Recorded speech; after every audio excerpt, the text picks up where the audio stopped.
धमकी भरा मेल मिला है, स्टेडियम को बम से उड़ाने की धमकी मिली है। ये तो बहुत बड़ा अपडेट है। हालांकि इस तरह की जो धमकियां हैं वो सामने आना, वो भी इस सिचुएशन में ये जरूर थोड़ा कान खड़े करता है। डीडीसीए को धमकी भरा मेल मिला है, स्टेडियम को बम से उड़ाने की ये धमकी मिली है।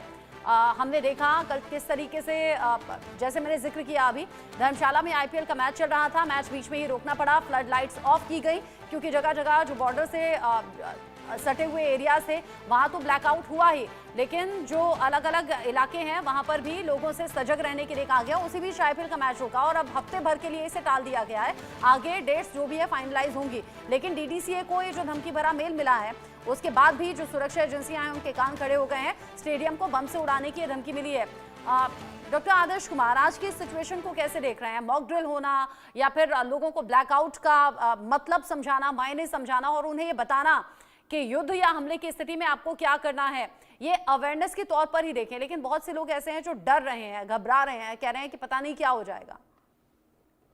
देखिए रत्ना जी, डरने की कोई जरूरत नहीं है।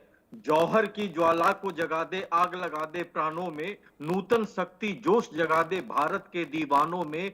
छोड़ किनारा कूद परो मझधार तुम्हारा डेरा, खून पसीना बहा के अपना ला फिर नया सवेरा। ये वक्त डरने का नहीं है, ये वक्त साहस दिखाने का है। सरकार जो आदेश दे रही है, सरकार जो एहतियात बरतने को कह रही है, हमें उसे सावधानी से हर एक कदम को समझना है और अपनी सुरक्षा का खुद ध्यान रखना है। ये हमारी नैतिक जिम्मेदारी है और इस जिम्मेदारी को निभाने में भारतीय कोई कोताही नहीं बरतेंगे।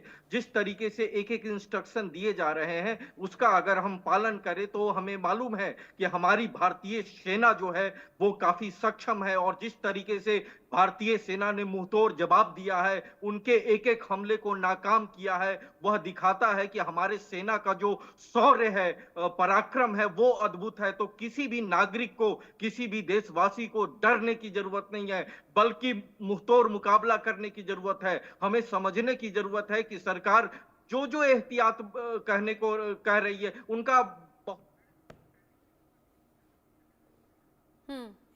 आदर्श जी, आपने बताया कि किस तरीके से जो सेना है वो अपना काम कर रही है और डीडीसीए को ये जो धमकी भरा मेल मिला है, स्टेडियम को बम से उड़ाने की धमकी मिली है। जो अपडेट्स हैं वो हम लगातार बता रहे हैं दर्शकों को, लेकिन ये भी कह रहे हैं कि आपको घबराना नहीं है, आपको पैनिक बिल्कुल नहीं होना है, क्योंकि भारत सरकार पर, भारतीय फौज पर पूरी तरह से भरोसा रखिए। मैं मनोहर का रुख कर लेती हूँ। मनोहर, डीडीसीए को धमकी भरा मेल मिला है, स्टेडियम को बम से उड़ाने की धमकी मिली है, किसकी तरफ से मेल आया है? अभी इसकी जांच की जा रही है कि ये मेल कहां से आया है और किसने भेजा है, लेकिन डीडीसीए की ओर से पूरी तरह से सतर्कता बरती जा रही है, पुलिस तैनात है, सुरक्षा बल बढ़ा दिए गए हैं और जांच की जा रही है कि आखिरकार इसका जो मेल आया है उसका मेल का जनरेशन कहाँ से हुआ है, ये किसी अदर कंट्री से या पाकिस्तान से या कहीं और से तो नहीं आया है, पहली बात। और दूसरी बात है कि से ही नहीं, अब आप देखिए साइबर सिक्योरिटी को लेकर के हम लगातार देख रहे हैं अफवाहों का बाजार जो है सोशल मीडिया पे गर्म है। कई लोग किसी तरह के भेज रहे हैं कि आप एटीएम से पैसा निकाल लीजिए, एटीएम बंद हो जाएगा, साइबर सिक्योरिटी अटैक हो जाएगा, साइबर सिक्योरिटी अटैक हो गया। इस मद्देनजर सरकार पूरी तरह से अलर्ट है। इसीलिए केंद्रीय वित्त मंत्रालय की ओर से आज शाम में जो है सो एक बड़ी बैठक होने वाली है। उस बैठक में तमाम जो फाइनेंशियल डिपार्टमेंट है साइबर सिक्योरिटी को लेकर के एक बैठक करने जा रहे हैं। तो लगातार सरकार की ओर से, आईबी मिनिस्ट्री की ओर से, रक्षा मंत्रालय की ओर से कहा जा रहा है कि आप जो है अफवाहों पर ध्यान ना दें, अगर कोई भी दिक्कत है तो तुरंत जो है सो आप फैक्ट चेक देखें कि क्या वो सही है या नहीं। ऐसी एडवाइजरी और जो नोटिफिकेशन है वो जारी हो रहे हैं टाइम टाइम पर। पैनिक नहीं होना है, घबराने की जरूरत नहीं है। किसी भी अननोन नंबर से अगर कुछ आता है उसे डाउनलोड ना करें, किसी भी अननोन लिंक पर क्लिक ना करें, क्योंकि अब पाकिस्तान इस फिराक में भी है कि साइबर अटैक होकर है। ऐसे में लोगों को अवेयर लगातार किया जा रहा है। बहुत शुक्रिया मनोहर आपका। दामोदर जी मेरे साथ में लगातार बने हुए हैं और जिस तरीके से अपडेट्स आ रहे हैं आईपीएल पर, बीसीसीआई का ऑफिशियल बयान भी सामने आ गया। ये बड़ा अपडेट है। आईपीएल को एक हफ्ते के लिए रोका गया है। जैसे मैंने इससे पहले भी कहा कि धर्मशाला में कल हो रहे मैच को लेकर जो अपडेट था, मैच बीच में ही रोक दिया गया था। आईपीएल गवर्निंग काउंसिल ने यह फैसला लिया है। अभी आज की सिचुएशन को देखते हुए, इन हालात को देखते हुए एक हफ्ते तक के लिए जो आईपीएल के होने वाले मैचेस थे उन्हें टाला गया है। आईपीएल पर बीसीसीआई का ऑफिशियल बयान सामने आया है। एक हफ्ते के लिए ये मुकाबले रोके गए हैं और ऑफिशियल बयान का मतलब ये है कि इस पर मंथन हुआ है, बीच मुकाबले में ही मैच रोक दिया गया था। अब एक हफ्ते के लिए मुकाबले रोके गए हैं, उसके बाद जो फैसला होगा वो होगा। आईपीएल गवर्निंग काउंसिल ने ये फैसला लिया है और आज की सिचुएशन को देखते हुए ये सही फैसला है। साथ ही साथ जो विदेशी खिलाड़ी हैं उन्हें उनके देश लौट जाने के लिए भी कहा गया है।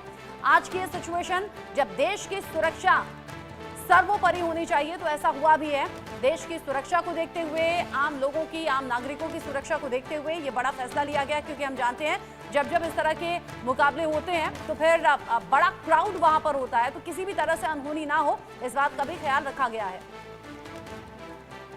मेरे साथ स्पोर्ट्स एडिटर मनोज कुमार भी जुड़ गए हैं ज्यादा अपडेट के साथ। मनोज जी, जो सिचुएशन अभी बनी, मनोज जोशी जी हैं, सॉरी माफ कीजिएगा, मनोज जोशी जी, जो सिचुएशन आज बनी हुई है, भारत पाकिस्तान के बीच में टेंशन है, कल मुकाबला बीच में ही रोका और अब एक हफ्ते के लिए सभी मुकाबले रोक दिए गए। जी हाँ, बिल्कुल रोक दिए गए हैं। और क्योंकि अथॉरिटीज जो है, संबंधित अथॉरिटी से बात हुई और साथ ही जो स्टेक होल्डर्स हैं उनसे बात हुई।